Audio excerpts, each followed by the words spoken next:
Владата имаше јасен став и затоа и го одби барањето за концесија. Но овдека јас ја повикувам антикорупцијската комисија да ја расчисти ситуацијата. Се сомневам дека има нешто нечисто во управниот суд, кој што го држи со месеци предметот и не одговара, и поради тоа и владата, чекајќи го тој суд, не ја носи конечната одлука. Но второ, исто така, ја повикувам антикорупцијската и да испита дали некој во Министерството за економија нема личен интерес и финансиски интерес што не предлага на владата конечно одземање на концесијата. Значи има две работи, две задачи антикорупцијска: да испита управен суд и Министерството за економија надлежните за оваа работа.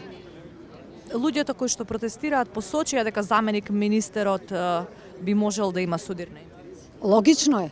Како да не се сомневаме? Сосем е логично. Не можам да тврдам.